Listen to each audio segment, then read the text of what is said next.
ఆరే ముఖ్య కారకులను చెప్పుకున్న ఆ ప్రభుత్వం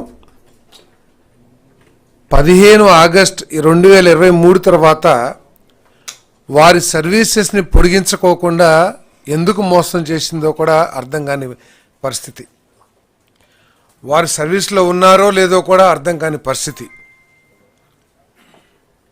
ఎందుకు ఆ ప్రభుత్వం వాలంటీర్లు మోసం చేసిందో కూడా వారే చెప్పాల్సిన అవసరం ఉంది. ఏదేమైనా కూడా సమగ్రమైన రిపోర్ట్తో రమ్మని చెప్పేసి ముఖ్యమంత్రి గారు మంత్రిమండలి ఆదేశించడం జరిగింది. సంబంధిత శాఖని తప్పకుండా తర్వాత నెక్స్ట్ వారి గురించి తగు నిర్ణయం తీసుకుంటుందని చెప్పేసి కూడా మనం చేస్తాను. అదేవిధంగా జీవో నెంబర్ 6 and 7 సచివాలయం ఉద్యోగస్తులకి వాలంటీర్లకి ప్రతి నెల 200 రూపాయల ఆర్థిక సహాయం చేయబడింది.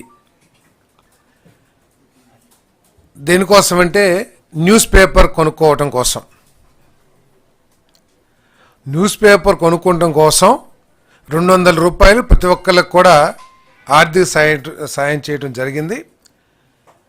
ఆ జీవోని ఈరోజు విత్డ్రా చేసుకోవడం కూడా జరిగిందని చెప్పేసి మనం చేస్తాం. ఎందుకంటే సోషల్ మీడియా ద్వారా ఏ వార్తకైనా సరే యాక్సెస్ ప్రతి ఒక్కరికి కూడా ఉంటుంది. ప్రత్యేకంగా వీళ్ళంతా ఉద్యోగస్తులు కాబట్టి అది పెద్ద సమస్య కాదు. సోషల్ మీడియాలో అన్ని పేపర్లు అందుబాటులో ఉంటున్నాయి, అన్ని వార్తలు అందుబాటులో ఉంటున్నాయి. అంతేకాకుండా ఇక్కడ సంవత్సరానికి 102 కోట్ల రూపాయలు ఖర్చు చేయడం జరిగింది. ఈ 102 కోట్ల ద్వారా మాకున్న సమాచారం ఏంటంటే కేవలం ఒకే ఒక పత్రికని కొనడం జరిగిందని చెప్పేసి చెబుతా ఉన్నారు. ఈ విధంగా ఏ విధంగా ఇటువంటి ఉత్తర్వులు ఇచ్చారు, ఈ 102 కోట్లు ఏ పత్రికకి లబ్ధి చేకూరింది, ఉద్దేశపూర్వకంగా జరిగిందా లేకపోతే ఏ విధంగా జరిగింది? ఎందుకంటే మాకున్న సమాచారం ఏ ఇతర పత్రికను కూడా ఈ సచివాలయ ఉద్యోగస్తులు కానీ ఈ వాలంటీర్లు కానీ కొన్నట్లు ఎక్కడ సమాచారం లేదు. కాబట్టి ఏ విధంగా జరిగింది, మోడస్ ఆపరేషన్ ఏంటి, ఎందుకు ఇచ్చారు, దీని ద్వారా ఈ సంవత్సరానికి 102 కోట్ల రూపాయలు ఏ పేపర్కి లేతే ఏ మీడియాకి లబ్ధి చేకూరిందో కూడా సమగ్రమైన సమాచారాన్ని అందించమని చెప్పేసి కూడా చెప్పడం జరిగిందని చెప్పేసి రిపోర్ట్ ఇవ్వమని చెప్పేసి ఆదేశించడం కూడా జరిగిందని చెప్పేసి మనం చేస్తాను. అదేవిధంగా భోగాపురం ఇంటర్నేషనల్ ఎయిర్పోర్ట్ని దాని పేరు మార్చి మహనీయుడు అల్లూరి సీతారామరాజు ఇంటర్నేషనల్ ఎయిర్పోర్ట్గా పేరు పెట్టడం కోసం ఆమోదించడం జరిగింది. ఆ పేరు మార్పు కోసం ఉభయ సభల ముందు కూడా ఈ విషయాన్ని ప్రవేశపెట్టి తద్వారా సభల ద్వారా కేంద్ర ప్రభుత్వాన్ని కూడా పేరు మార్చడం కోసం రిక్వెస్ట్ చేయడానికి తీర్మానించడం జరిగిందని చెప్పేసి మనం చేస్తాను. అదేవిధంగా కూటమి యొక్క మొట్టమొదటి 100 రోజులు పరిపాలనలో భాగంగా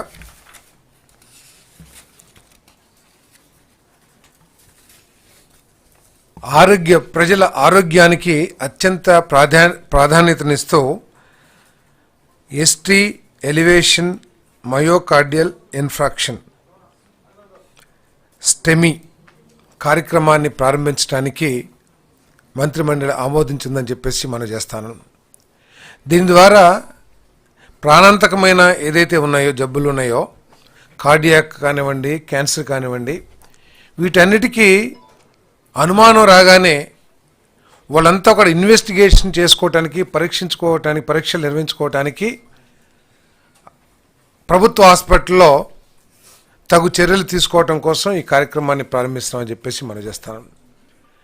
ఇప్పుడు కార్డియాక్ సమస్య ఉంటుంది, ఆ స్వీట్ అవర్స్ ఏదో అంటారు, 1 గంటనో ఏదో గోల్డెన్ అవర్స్. ఆ గోల్డెన్ అవర్స్లో కనుక సరైన మందు కనుక ఇచ్చినట్లయితే కొంత సమయం ట్రీట్మెంట్కి పేషెంట్కి కొంత సమయం లబ్ధి చేకూరుతుంది. సో అటువంటి మందులు కూడా సబ్సిడైజ్డ్ రేట్స్ మీద ప్రభుత్వ హాస్పిటల్లో నిల్వ ఉంచడానికి, అక్కడ ట్రీట్మెంట్ చేయడానికి, లేదా ఎవరికైనా సరే క్యాన్సర్ ఉందని లేకపోతే కార్డియాక్ సంబంధించిన సమస్య ఉందని భావిస్తే ప్రభుత్వ హాస్పిటల్కి వెళ్ళి వాళ్ళందరికీ కూడా పరీక్షలు చేయించుకోవడానికి ఈ కార్యక్రమం తీసుకోబడుతుందని చెప్పేసి మనం చేస్తాం. అదేవిధంగా స్కూల్ చిల్డ్రన్ అందరికీ కూడా మనకి ఏ విధంగా అయితే ఆధార్ కార్డు ఉండి ఆధార్ కార్డులో మన సమాచారం అంతా ఏ విధంగా అయితే పొందుపరచబడిందో అపార్ ఐడి కార్డ్స్ కేంద్ర ప్రభుత్వ సహకారంతో ఈ కార్డ్స్ని తయారు చేసే కార్యక్రమం కూడా మొదలు పెట్టబోతున్నామని చెప్పేసి మనం చేస్తాను. ప్రతి విద్యార్థికి సంబంధించిన ఆరోగ్యపరమైన విషయాలన్నింటినీ కూడా ఇన్ఫర్మేషన్ అంతా కూడా దాంట్లో పొందుపరుస్తు ద్వారా భవిష్యత్తులో కూడా వాళ్ళకి ఉపయోగం ఉంటుందని చెప్పేసి నేను మనం చేస్తాను. అదేవిధంగా ఇండస్ట్రీస్ ఈ ప్రభుత్వం యొక్క అత్యంత ప్రాధాన్యమైన లక్ష్యం ఏమిటంటే ఈ 5 సంవత్సరాల్లో 20 లక్షల ఉద్యోగాల్ని కల్పించాలనేది ఈ ప్రభుత్వం యొక్క లక్ష్యం. ఆ లక్ష్యాన్ని సాధించడానికి ఉన్న అన్ని అవకాశాలను కూడా వినియోగించుకొని ఈ రాష్ట్రంలో ప్రభుత్వ పరంగానే కాకుండా పారిశ్రామిక రంగాన్ని అభివృద్ధి చేసి ప్రైవేట్ రంగంలో కూడా ఉద్యోగ అవకాశాలు కల్పించడం కోసం ఈ ప్రభుత్వం అన్ని చర్యలు తీసుకుంటుందని చెప్పేసి మనం చేస్తాను. CGTSME ద్వారా MSMEలకి సూక్ష్మ మరియు చిన్న తరహా పరిశ్రమలకి క్రెడిట్ గ్యారంటీ కల్పించడం కోసం, ఒక భరోసా కల్పించడం కోసం 5,000 కోట్లు అందుబాటులో ఉంచే కార్యక్రమాన్ని ఈ ప్రభుత్వం ఈరోజు మంత్రిమండలి ఆమోదించిందని చెప్పేసి మనం చేస్తా ఉన్నాను. దీని ద్వారా సూక్ష్మ చిన్న తరహా పరిశ్రమల్ని అభివృద్ధి చేయడం కానివ్వండి, వాళ్ళు ఎదుర్కొంటున్న అనేక క్రెడిట్కి సంబంధించిన సమస్యలకి పరిష్కారం లభిస్తుందని చెప్పేసి కూడా మనం చేస్తా ఉన్నాను. దీని ద్వారా ఈ రాష్ట్రంలో యువ పారిశ్రామికవేత్తలకి మంచి భవిష్యత్తు కల్పించాలనేది ఈ ప్రభుత్వం యొక్క లక్ష్యం అని చెప్పేసి మనం చేస్తాను. అదేవిధంగా కేంద్ర ప్రభుత్వం ఇస్తున్న అనేక పారిశ్రామిక అభివృద్ధికి ఇస్తున్న అనేక ఆర్థికపరమైన సహకారాలు ఏదైతే స్కీమ్స్ ఏదైతే ఉన్నాయో ఆ స్కీమ్స్ని అనుసంధానించుకుంటూ ఈ రాష్ట్రంలో పారిశ్రామిక అభివృద్ధి జరిగే విధంగా సహకరిస్తూ ఆ పారిశ్రామిక అభివృద్ధి ద్వారా ఈ ఉద్యోగాల కల్పన లక్ష్యం ఏదైతే ఉందో అది సాధించాలనేది ఈ ప్రభుత్వం యొక్క ఉద్దేశం అని చెప్పేసి కూడా నేను మనవి చేస్తా ఉన్నాను.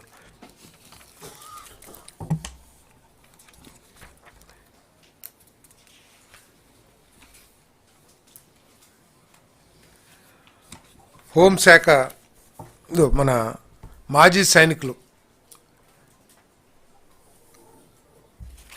వీళ్ళకి సంబంధించి ఎటువంటి కార్పొరేషన్ కూడా మన రాష్ట్రంలో ఇప్పుడు దాకా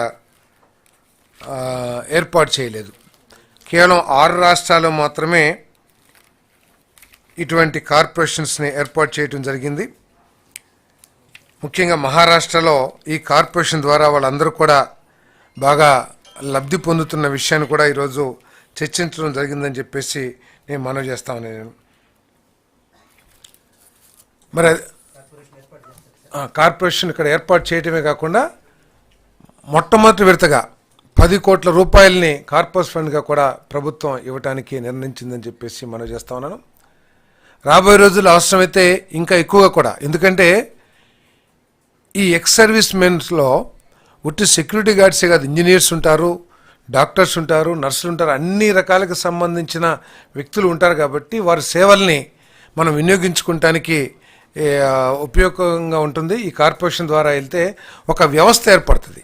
మనం స్కిల్ డెవలప్మెంట్ ఏ విధంగా అయితే మనం ఆలోచన చేస్తున్నామో ఈ కార్పొరేషన్ ఏర్పాటు ద్వారా దీంట్లో అందరు ఎక్స్ సర్వీస్ మెన్స్ వచ్చి వారి సర్వీసెస్ని కూడా, ఎందుకంటే వాళ్ళు చాలా డిసిప్లిన్డ్గా ఉంటారు, వాళ్ళ లైఫ్ స్టైల్ కూడా కొద్దిగా ఒక డిసిప్లిన్ విధానంలో జరిగి ఉంటుంది. కాబట్టి వాళ్ళ సేవలు కూడా వినియోగించుకోవాలి, వాళ్ళకి ఆర్థిక సహాయం అందించాలి అని చెప్పేసి ఈ నిర్ణయం కూడా తీసుకోబడిందని చెప్పేసి మనం చేస్తాను.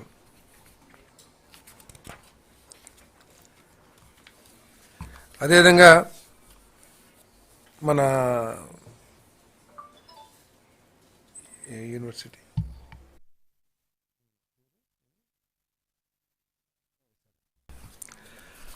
మన రాష్ట్రంలో SRM యూనివర్సిటీ మన అమరావతిలోనే గత ప్రభుత్వం చంద్రబాబు నాయుడు గారి నాయకత్వంలో SRM యూనివర్సిటీ ఏర్పాటు చేయబడ్డ విషయం అందరికీ తెలిసిందే. తర్వాత వచ్చిన ప్రభుత్వం అనేక సమస్యలు వారికి సృష్టించారని చెప్పేసి వార్తల ద్వారా తెలుసుకున్నాం. ఇప్పుడు వారు SRM యూనివర్సిటీ అనేది టాప్ 10 యూనివర్సిటీలో ఒక యూనివర్సిటీ అనేది కూడా మనకు సమాచారం ఉంది. మరి వాళ్ళు ఇప్పుడు డీమ్ టు బి యూనివర్సిటీగా మార్పు చెందాలని చెప్పేసి కేంద్ర ప్రభుత్వ నిబంధనల ప్రకారం వాళ్ళు ఏదైతే పెట్టుకున్నారో దాన్ని ఆమోదించడం కూడా జరిగిందని చెప్పేసి మనం చేస్తాను. ఎందుకంటే ప్రైవేటు యూనివర్సిటీస్ ఈ కాంపిటేటివ్ వరల్డ్లో టెక్నాలజీగా కానివ్వండి, లేకపోతే అన్ని విధాలు కూడా పోటీ పడి మంచి సాంకేతిక పరిజ్ఞానాన్ని రాష్ట్ర విద్యార్థులకి అందించే అవకాశం ఉంటుంది. కాబట్టి అన్ని రాష్ట్రాల్లో కంటే మన రాష్ట్రంలోనే తక్కువగా ఉన్నాయి. తెలంగాణలో దాదాపు 29 డీమ్డ్ టు బి యూనివర్సిటీస్ ఉంటే మన దగ్గర కేవలం 5-6 మాత్రమే ఉన్నాయి. మరి ఇటువంటి యూనివర్సిటీస్ని అభివృద్ధి చేస్తానికి, తద్వారా మన రాష్ట్రంలోని యువకులకి అంటే విద్యార్థులకి మెరుగైన విద్యా అవకాశాలు కల్పించడం కోసం ఈ నిర్ణయం తీసుకోబడిందని చెప్పేసి మనం చేస్తాను. మరి ముఖ్యమంత్రి గారు దీని మీద ప్రత్యేకంగా దృష్టి పెట్టి దేశంలో ఉన్న టాప్ యూనివర్సిటీస్తో మాట్లాడి ఆ యూనివర్సిటీస్ని ఇక్కడ తీసుకురావాలని చెప్పేసి కూడా ప్రయత్నం చేస్తున్నారు. మరి కుమార్ మంగళం బిర్లా గారు అనుకుంటాను, వారితో కూడా మాట్లాడి బిట్స్ పిలానీని ఈ రాష్ట్రంలో ఏర్పాటు చేయమని చెప్పేసి ఆహ్వానించడం జరిగింది. వారు కూడా దానికి సుముఖత వ్యక్తపరిచినట్లు 1000 కోట్ల పెట్టుబడితో బిట్స్ పిలాని ఇక్కడ అభివృద్ధి చేయాలని చెప్పేసి కూడా ఆలోచన చేస్తున్నారని చెప్పేసి మనం చేస్తా ఉన్నాను. మరి అదేవిధంగా సుప్రీంకోర్టు అడ్వకేట్స్ అందరు కలిపి ఒక ఉన్నతమైన లా యూనివర్సిటీని బెంగళూరులో నెలకొల్పారు. అది దేశంలోనే టాప్లో ఉన్న విషయం అందరికీ తెలిసిందే. సేమ్ అదే సుప్రీంకోర్టు అడ్వకేట్స్ అందరూ కలిసి ఈ రాష్ట్రంలో కూడా బెంగళూరు కంటే కూడా మెరుగైన లా యూనివర్సిటీని ఏర్పాటు చేస్తానికి ఆలోచన జరుగుతున్నాయని చెప్పేసి కూడా మీకు మనవి చేస్తాను. అదేవిధంగా టాటా ఆధ్వర్యంలో ఉన్న XLRI యూనివర్సిటీ ఏది ఉందో దాన్ని కూడా ఈ రాష్ట్రంలోకి తీసుకురావాలని చెప్పేసి ముఖ్యమంత్రి గారు, అంటే ఈ రాష్ట్రంలో అత్యంత ఉన్నతమైన విలువలు కలిగిన క్వాలిటీ ఎడ్యుకేషన్ని ఈ రాష్ట్రంలోని యువకులకి అందించాలనే ఉద్దేశంతో, తద్వారా ఉద్యోగ అవకాశాలు కానివ్వండి, ఉపాధి అవకాశాలు కానివ్వండి మన రాష్ట్రంలో యువకులకు కల్పించాలనేది ఈ ప్రభుత్వం యొక్క లక్ష్యం అని చెప్పేసి మీ అందరికీ మనం చేస్తాను. అంటే డిఫరెంట్ ప్లేసెస్, ఈ SRM అయితే మన అమరావతిలో ఉంది, బిట్స్ పిలాని తర్వాత లా యూనివర్సిటీ వాళ్ళంతా కూడా వచ్చి వాళ్ళకి ఎక్కడెక్కడ కావాలో ఎక్కడైనా సరే వారికి అన్ని విధాలకు కూడా ఈ ప్రభుత్వం సహకరించి ఉన్నత విలువ కలిగిన విద్యా సంస్థల్ని ఈ రాష్ట్రంలో తీసుకురావాలనేది ఈ ప్రభుత్వం యొక్క ఉద్దేశం. ఎందుకంటే ఏం లేదండి, వాళ్ళు డీమ్ టు బి యూనివర్సిటీ కావాలంటే ఇస్తాం, వారికి కావాలంటే ఇస్తాం. ఇప్పుడైతే డీమ్ టు బి యూనివర్సిటీగా పర్మిషన్ ఇవ్వటం జరిగింది. వారికి ఒకవేళ ఇంకా ఏదైనా ఇప్పటికి 24 లక్షల స్క్వేర్ ఫీట్ల భవంతుల్ని వాళ్ళు నిర్మించారు. కొన్ని వేల మంది విద్యార్థులకి ఇప్పటికే వాళ్ళు విద్యను అందించారు. ఇంకా ఏదైనా కోర్సెస్ పెంచుకుని ఇంకా ఇన్ఫ్రాస్ట్రక్చర్ పెంచుకోవాలని ఆలోచన ఉంటే ప్రభుత్వం తప్పకుండా ఆలోచన చేస్తానని చెప్పేసి మనం చేస్తాను. అదేవిధంగా తెలుగుదేశం పార్టీకి బలహీన వర్గాలు వెన్నెముక అని చెప్పేసి అందరికీ తెలిసిందే. మరి వారికి ఇంకా ఎక్కువగా రాజకీయ అవకాశాలు కల్పించాలి, చట్టసభల్లో కూడా వాళ్ళకి స్థానం కలగాలి. ప్రస్తుతం ఉన్న రాజకీయ పరిస్థితుల్లో వారికి ఎంతో కొంత సహకారం అందించాలి, రిజర్వేషన్ కల్పించాలని లక్ష్యంతో మరి ఈరోజు మంత్రిమండలి బీసీలకి చట్టసభల్లో 33% రిజర్వేషన్ కల్పించాలని చెప్పేసి కేంద్ర ప్రభుత్వానికి రికమెండ్ చేస్తూ ఈరోజు నిర్ణయం తీసుకుందని చెప్పేసి కూడా మనం చేస్తాను.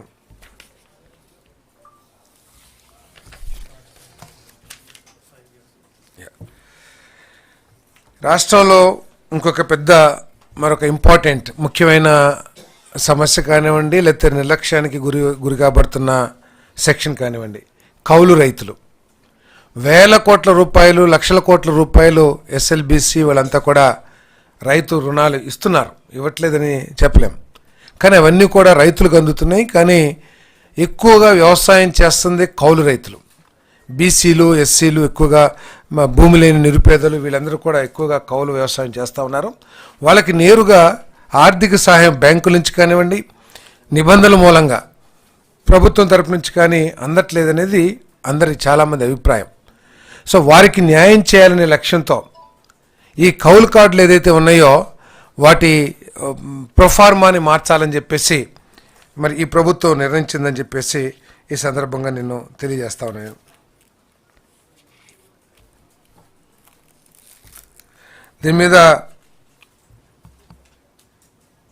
దీంట్లో ముఖ్యమైన సమస్య ఏంటంటే ప్రస్తుతం ఉన్న ఈ కౌలు కార్డుల మీద రైతు సంతకం తప్పనిసరి. ఎప్పుడైతే రెవెన్యూ అధికారులు వెళ్ళి ఆ కార్డు మీద సంతకం పెట్టండి రైతును అనగానే, రెవెన్యూ అనగానే ఇదేదో భూమికి సంబంధించిన సమస్య అనే ఒక భయం కానివ్వండి, సంతకం పెడితే కౌలుదారుడికి ఏదైనా హక్కు కలుగుతుందనే భయం కానివ్వండి, రైతులు ముందుకు రావట్లేదనేది మనందరికీ తెలిసిన విషయమే. తద్వారా వ్యవసాయం చేస్తున్న ఎస్సీ బీసీ భూమి లేని నిరుపేదలు ఎవరైతే ఉన్నారో వాళ్ళకి ఆర్థికంగా సహాయం అందక వాళ్ళు ఎక్కువ ఖర్చుతో కూడుకున్న పెట్టుబడి పెట్టాల్సిన పరిస్థితులు వాళ్ళకి కలుగుతూ ఉన్నాయి. కాబట్టి ఈరోజు దాంట్లో రైతు సంతకం అవసరం లేకోకుండా కౌలు కార్డు ఏదైతే 2011లో ఆనాటి ప్రభుత్వం ఏర్పాటు చేసిందో అటువంటి అదే నమూనాలో కౌలు కార్డులు ఏర్పాటు చేయాలనేది ఈ ప్రభుత్వం ఆలోచన చేస్తుందని చెప్పేసి మనం చేస్తా ఉన్నాను నేను. ఎందుకంటే 2014-2019 మధ్యలో చంద్రబాబు నాయుడు గారు ముఖ్యమంత్రిగా ఉన్నప్పుడు వారు ఇచ్చిన కౌలు కార్డుల్లో రైతు సంతకం అవసరం లేకోకుండా కౌలు కార్డులు ఇచ్చారు. దానివల్ల కూడా నేరుగా ఎఫెక్ట్ కూడా మనకి కనపడతా ఉంది. 2014-2019 మధ్యలో 26,77,638 మందికి టెనెంట్ ఫార్మర్స్ ఉంటే 9,681 కోట్లు వాళ్ళకి ఆర్థిక సహాయం అందించింది పంట రుణాలు. 2019-2024 మధ్యలో కేవలం 10,65,000 మందికి మాత్రమే కార్డులు ఇవ్వటం జరిగింది. అంటే సగం కంటే కూడా తక్కువ, 30% 30 or 40% మందికి మాత్రమే కౌలు కార్డులు ఇచ్చారు. తద్వారా 2,345 కోట్లు మాత్రమే వారికి రుణాలుగా అందినాయి. అంటే ఎంత నిర్లక్ష్యానికి ఈ కౌలు రైతులు గురి కాబడుతున్నారో ఒకసారి అందరూ కూడా బ్యాంకులు అందరూ కూడా ఆలోచించాలి. మరి అందుకనే మరి ముఖ్యమంత్రి గారు, వ్యవసాయ శాఖ మంత్రి గారు, మంత్రిమండలి అందరూ కూడా వారికి న్యాయం చేయాలనే ఆలోచనతో ముఖ్యమంత్రి గారు తర్వాత మంత్రిమండలి భావించింది ఏమిటంటే రైతుల్లో ఒక ఆందోళన కలిగే పరిస్థితి ఉంటుంది. ఎందుకు ప్రభుత్వం ఈ విధంగా ఫోర్స్ చేస్తుందని కానీ, లేకపోతే రెవెన్యూ అధికారులు ఇన్వాల్వ్ అవుతాం మూలంగా తమ భూమి హక్కులకి ఏమన్నా భంగం కలుగుతుందని కానీ, ఇటువంటి అపోహలన్నీ తొలగించడం కోసం ఎక్కువగా రైతుల్లో స్టేక్ హోల్డర్స్ అందరితో కూడా ఎక్కువగా చర్చలు, డిబేట్స్ చేయమని చెప్పేసి మరి మంత్రిమండలి నిర్ణయించడం జరిగింది. అంతేకాకుండా రాబోయే రోజులు ఇప్పుడు దాకా రెవెన్యూ అధికారులు ఈ కౌలు కార్డులు ఇస్తున్నారు. తద్వారా రైతుల్లో కొంత అనుమానానికి గురయ్యే పరిస్థితి కనపడుతుంది. కాబట్టి ఇక నుంచి మండల్ అగ్రికల్చర్ ఆఫీసర్స్ ఎవరైతే ఉంటారో అగ్రికల్చర్ ఆఫీసర్స్ ఈ కార్డులు పంపిణీ చేయాలని చెప్పేసి కూడా ఆలోచన చేశారు.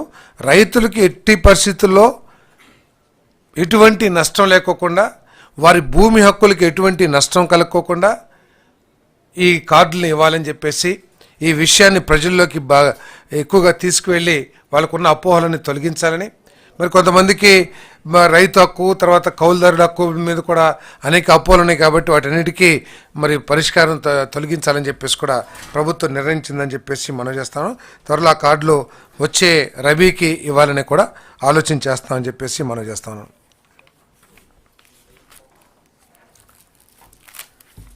మీరందరూ ఎదురు చూస్తున్న ఎక్సైజ్ ప్రజలకు ఉపయోగించిందని చెప్పేసి ఇందాక మిత్రుడు ఒకరు అడిగారు.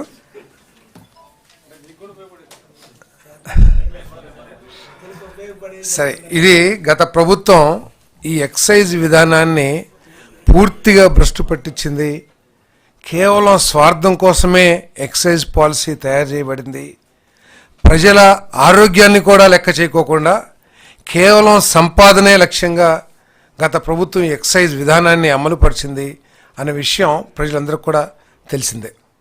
చాలామంది గ్రామాల్లోకి వెళ్తే మీకు చెప్తారు, మాకు చెప్తారు, కిడ్నీస్ పాడైనవి అని, లేకపోతే లంగ్స్ పాడైనవి అని, రకరకాల ఆరోగ్య సమస్యలు ఉత్పన్నమైనవి అని, ఈ మందు తాగటం మూలంగా, లేకపోతే క్వాలిటీ లేదని రకరకాల ఆరోపణలు వచ్చిన విషయం అందరికీ తెలిసిందే. వాటన్నిటిని దృష్టిలో పెట్టుకుని ఆదాయం ముఖ్యం కాకుండా, ఆదాయం లక్ష్యం కాకుండా క్వాలిటీ, క్వాంటిటీ, ప్రైస్ వీటి ఆధారంగా కొత్త పాలసీ తీసుకురావాలని చెప్పేసి ఒక సబ్ కమిటీని వేయటం, ఆ సబ్ కమిటీ మరి ఈరోజు రికమెండేషన్స్ని మన మంత్రిమండలి ముందు ఉంచడం అందరికీ తెలిసిందే. మరి దాంట్లో నిర్ణయాల ప్రకారం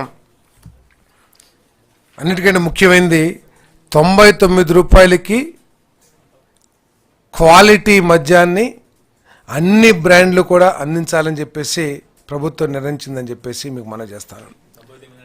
99 రూపాయలు. క్వాలిటీ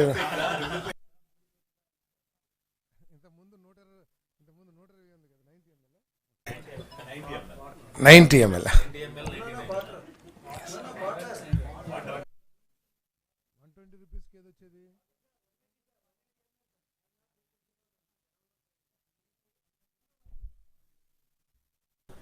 అదే ఇంతకుముందు ఏదైతే 120 రూపాయలకి అమ్మారో ఆ మద్యాన్ని, క్వాలిటీ మద్యాన్ని అన్ని బ్రాండ్స్ని 99 రూపాయలకి సరఫరా చేయాలని చెప్పేసి నిర్ణయం చేయడం జరిగిందని చెప్పేసి మనవి చేస్తా ఉన్నాను.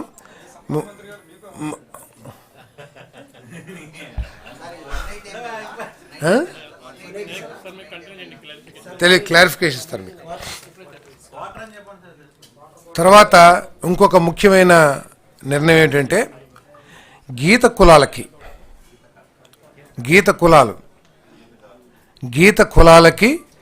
10% రిజర్వేషన్స్ ఈ షాప్స్లో కల్పించాలని చెప్పేసి ప్రభుత్వం నిర్ణయించిందని చెప్పేసి మనవి చేస్తా ఉన్నా నేను. 180 ml తెలీదు, నాకు తెలియదు, మీరు చెప్పారు కదా క్వార్టర్ అంటారు ఏమంటారు. 180 mlకి 99 రూపాయలకి గత ప్రభుత్వం 120 రూపాయలకి ఏదైతే సరఫరా చేసినో అది కూడా క్వాలిటీ లేని మందుని ఏదైతే ఇచ్చిందో ఈసారి ఎస్టాబ్లిష్డ్ బ్రాండ్స్ ద్వారా 99 రూపాయలకి ఈ మద్యాన్ని అందించే కార్యక్రమం చేయబోతున్నాం. అన్ని బ్రాండ్స్లో కూడా ఈ కేటగిరీ మందుని లిక్కర్ని సప్లై చేయాల్సిన అవసరం ఉందని చెప్పేసి మనం చేస్తాను. మీ అందరూ తెలిసిందే మిగతా అన్ని కూడా అప్లికేషన్ ఫీజు 2 లక్షలు. తర్వాత షాప్స్ ఇచ్చే విధానం ఏమో డ్రాయల్స్ ద్వారా టెన్యూర్, ఇది 2 సంవత్సరాలకి షాప్ 2 years టెన్యూర్తో షాప్స్ ఇవ్వబడతాయి. మరి టైమింగ్స్ను కూడా 10 PM to 10 PM నిర్ణయించడం జరిగింది. 10 AM to 10 PM. టెండర్ కాదు, lottery system. 2 lakhs non refundable. Yes.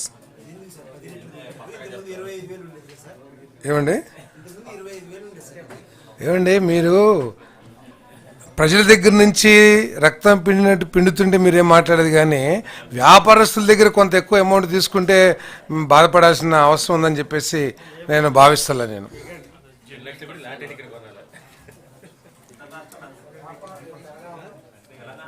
తర్వాత లైసెన్స్ ఫీజు 4 స్లాబ్స్లో 50 నుంచి 85 లక్షల రూపాయలు.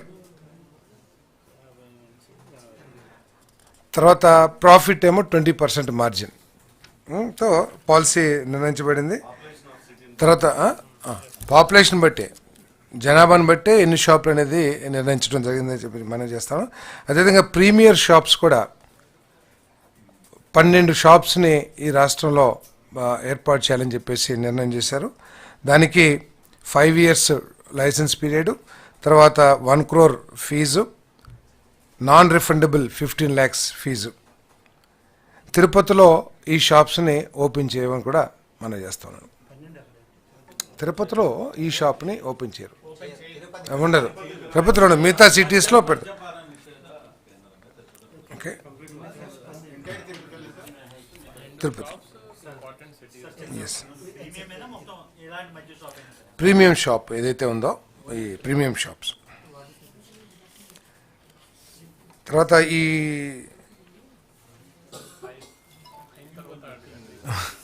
అయిన తర్వాత చెప్తాం. ఓకే, ఇంకేమో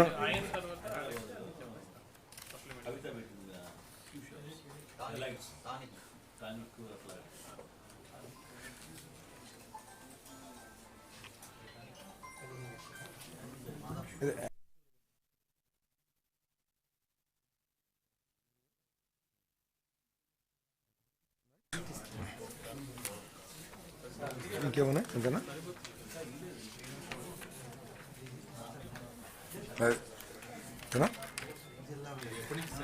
ఏది అంటే పాలసీ అక్టోబర్ నుంచి వస్తుంది, వారం రోజుల టీటీగా వస్తుంది. అదేవిధంగా పోలవరం డయాఫ్రమ్ వాల్ గురించి కూడా డిస్కషన్ మన మంత్రిమండలిలో తీర్మానించడం జరిగింది. మరి ముఖ్యమంత్రి గారు కేంద్ర ప్రభుత్వ అధికారులతోనూ జలవనరుల శాఖ అధికారులతోనూ మంత్రులతోనూ అదేవిధంగా సిడబ్ల్యూసి అధికారులతో కూడా చర్చించిన మీదట ఏ విధంగా దీన్ని చేయాలి, డయాఫ్రమ్ వాల్ ఏదైతే డ్యామేజ్ అయిందో దానికి 2 విధానాలు, బాక్స్ రిపేర్ ద్వారా ఒకటి, లేదా కొత్త డయాఫ్రమ్ వాల్ కట్టడం ద్వారా ఒకటి. 2 మార్గాల్లో అమెరికా నుంచి, యునైటెడ్ స్టేట్స్ నుంచి, కెనడా నుంచి కేంద్ర ప్రభుత్వం పిలిపించిన నిపుణుల ద్వారా కానివ్వండి, లేదా కేంద్ర ప్రభుత్వం నిర్ణయించిన ధర్మిలా దాన్ని కొత్త డయాఫ్రమ్ వాల్ నిర్మించాలని చెప్పేసి నిర్ణయం తీసుకున్నారు. అదేవిధంగా 12,000 కోట్ల రూపాయలు కేంద్ర ప్రభుత్వం శాంక్షన్ చేసిన విషయం కూడా తెలిసిందే. ఆ నిధులను వినియోగించుకుని 2-2.5 సంవత్సరాల్లో ఈ ప్రాజెక్ట్ని పూర్తి చేయాలని చెప్పేసి కూడా ప్రభుత్వం చిత్తశుద్ధితో ఉందని చెప్పేసి నేను మనవి చేస్తాను. అండి 990 కోట్లు. అదేవిధంగా మరి ఈ అధిక వర్షాల మూలంగా కానివ్వండి, లేకపోతే సాగునీటి గురించి కూడా చర్చ జరిగింది. మరి రిజర్వాయర్స్ అన్నీ కూడా ఫుల్గా ఉన్న విషయం అందరికీ తెలిసిందే. రాబోయే రోజుల్లో కరువు లేకోకుండా ఉండే విధంగా మరి జలవనరుల శాఖ పనిచేయాలని చెప్పేసి కూడా మరి ఆలోచన ముఖ్యమంత్రి గారు ఆదేశాలు ఇవ్వడం జరిగింది. రాయలసీమలో సాగునీటి ప్రాజెక్టుల మీద ప్రత్యేకమైన దృష్టి పెట్టాలని, రాయలసీమలో సాగునీటి సమస్య రాకోకుండా అన్ని చర్యలు తీసుకోవాలని చెప్పేసి ప్రత్యేకంగా ముఖ్యమంత్రి గారు జలవనరుల శాఖ అధికారులకు కూడా మరి ఆదేశించడం జరిగిందని చెప్పేసి మనం చేస్తా ఉన్నాను. కాంట్రాక్టు డయాఫ్రమ్ వల్ల ఉన్న కాంట్రాక్టర్కే ఇస్తాం మేలని చెప్పేసి కేంద్ర ప్రభుత్వం కూడా భావించింది. వారి సూచనల మేరకు ఉన్న కాంట్రాక్టర్నే కొనసాగించాలని. ఎందుకంటే గతంలో కూడా ఆ కాంట్రాక్టర్ జలవనరుల శాఖతో తెలుసుకుని చెప్తాను మీకు. ఎందుకంటే గతంలో కాంట్రాక్టర్ని మార్చడం ద్వారా కూడా ఇటువంటి జరిగిన కొంత ఇబ్బంది జరిగిందనేది కూడా మరి చర్చల్లో వచ్చిందని చెప్పేసి కూడా తెలిసింది. ఏ కాంట్రాక్ట్, ఏ టెండర్ ఉంటే ఆ టెండర్, ఏ కాంట్రాక్టర్ ఉంటే ఆ కాంట్రాక్టర్ కొనసాగిస్తున్నాం కాదు, నామినేషన్ కాదు. ఇట్ వాజ్ టెండర్ ప్రతి సంవత్సరానికి ఎవ్రీ ఇయర్ ఇస్తారు. ఓకే, మిగతా కూడా చేశారు కదా.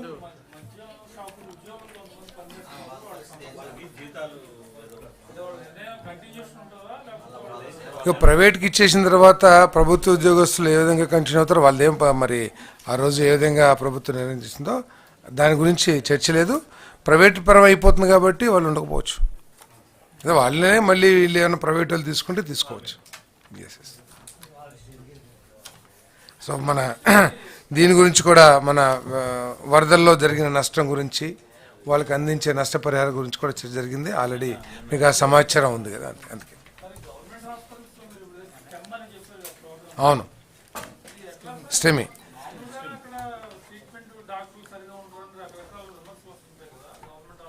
అంటే అందుకే దాన్ని ఇంకా ఇంప్రూవ్ చేసి సీరియస్గా ప్రజలకి ఈ వసతులన్నీ కూడా ఈ ఫెసిలిటీస్ అన్నీ కూడా అందుబాటులో తీసుకురావడం అనేది లక్ష్యం.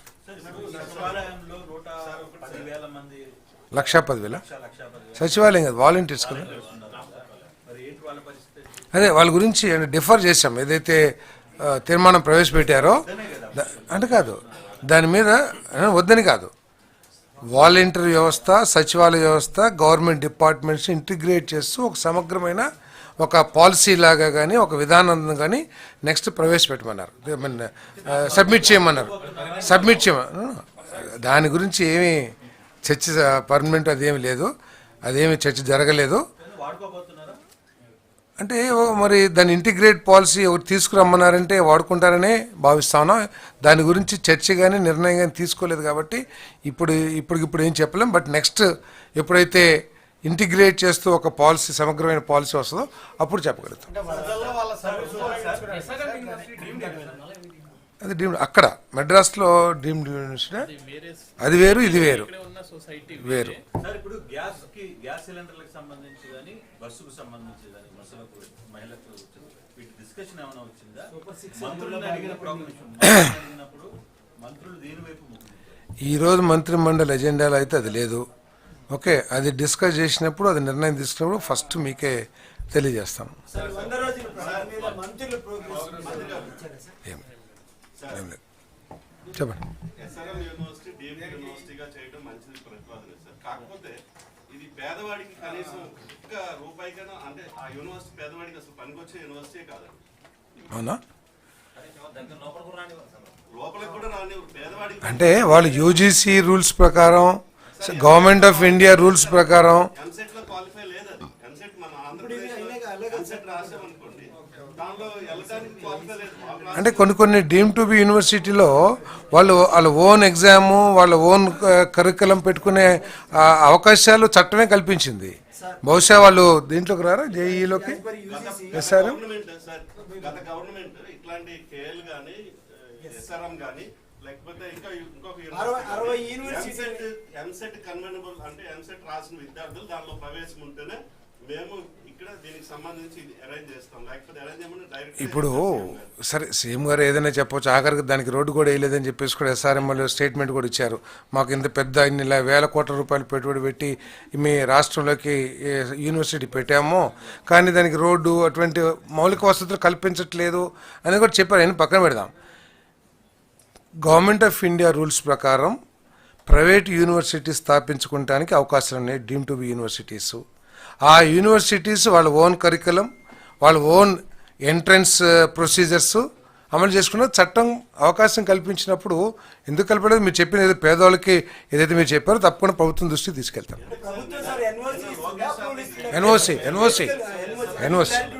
ఎన్ఓసి అప్రూవల్ ఇచ్చే అధికారం మాకు ఉండదు కదా. డీమ్ టు బి యూనివర్సిటీ ఇచ్చే అధికారం రాష్ట్రానికి లేదు, అది కేంద్ర ప్రభుత్వానికి ఉంది. ఎన్ఓసి మేము ఇస్తాం. నిన్న లోకేష్ సార్ దగ్గరికి ఒక పేద విద్యార్థి వచ్చాడు సార్, వాళ్ళ తల్లిదండ్రులతో పాటు. అంటే ప్రతి ఏడాది 3 లక్షలు కట్టడానికి ఇష్టపడ్డాడు. కానీ డొనేషన్ తీయమని నేను తెలుగుదేశం కార్యకర్తనండి, డొనేషన్ కట్టించుకోకుండా మీరు అరేంజ్ చేయండి సార్, 10 లక్షలు అడుగుతున్నారు డొనేషన్ అని ఉన్నారు. ఓఎస్డీ చెప్పిన అక్కడ డొనేషన్ తీసుకోవడానికి రెడీ అయ్యారు, కానీ అతనికి సీట్ ఇవ్వలేదు. సార్ అక్కడ ఓఎస్డీ చెప్పారు, మంత్రి గారు చెప్పారు కాదు. ఇక్కడ క్వశ్చన్, ఇక్కడ ప్రైవేట్ విద్యా వ్యవస్థ ఈ రాష్ట్రంలో అనేక దశాబ్దాల నుంచి ఉంది. వాళ్ళ ఫీ స్ట్రక్చరు వాళ్ళు నిర్ణయించుకునే అవకాశం మన చట్టాలు చాలా వరకు కల్పిస్తున్నాయి. ఆ చట్టాలను అధిగమించి ఉంటే తప్పకుండా ప్రభుత్వం దృష్టి పెడుతుంది.